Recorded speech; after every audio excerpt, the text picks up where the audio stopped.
need to ask for a bit of worship time, and I'll speak out of the silence.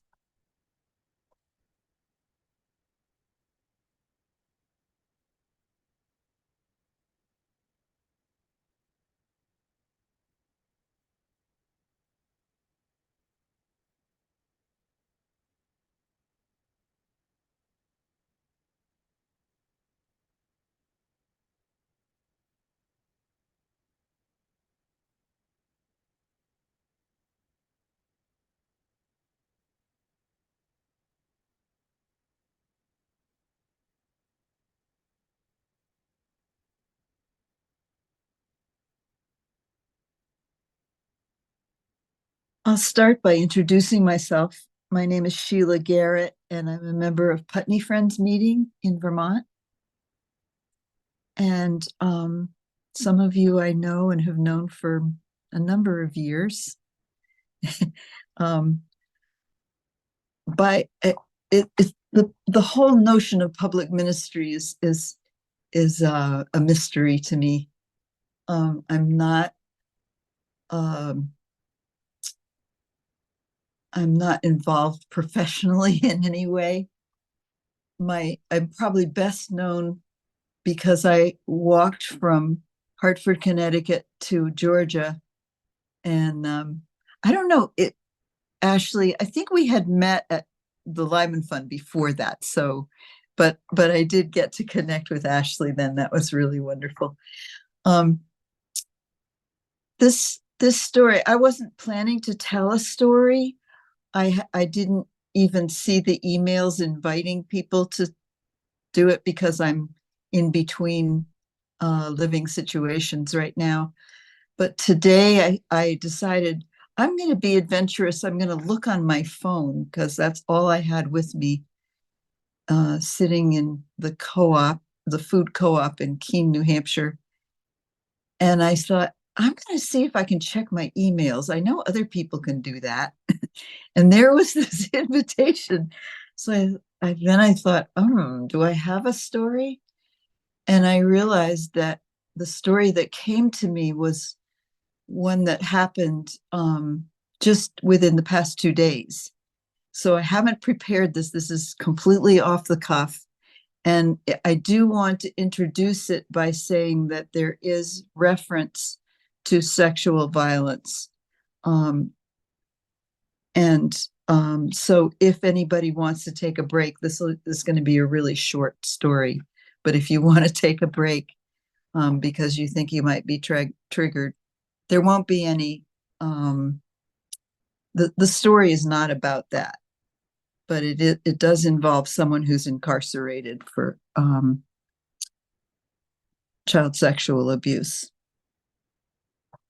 So I'm going to give another 30 seconds or so if you want to leave. So I have a relationship, a friendship with a man who I met before he was incarcerated. It was not an intentional ministry, but it became a ministry. I'm one of his very few support people. And he's been in prison now for more than 10 years. And I won't talk a lot about his situation, but what we've gotten pretty close over these years. I can't call him, he can only call me. And he does quite regularly because I'm one of the few people in his support group who pays their own phone bill. He has to pay all the other phone bills, but I have chosen to do that. So he called me the other day and we got into a conversation about his childhood. And I was asking him about when he was born and where he was born. And he said, I was born in my father's house. And there was only one other person with my mom. And this other person wasn't even really a midwife. And then he said, yeah, she wasn't really a midwife, but she was there. And then he said that was 1970. And then in 1972, this person who was with my mom when I was born moved to Maine. And he just pulled out her name. I think it's okay to say her name because she's not alive anymore.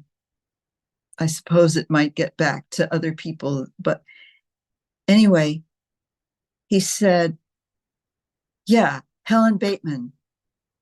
And my jaw dropped. And I said, friend, my son was born with the help of Helen Bateman in 1972. And it was just one of those astounding, mysterious things that tied us together in another way that we'll never really understand, except that it just happened. And to me, it is a holy thing. As a mom who gave birth, and I was with this person who has very, very few support people in his life, and I was able to share that really sacred time of birthing. So that's my story.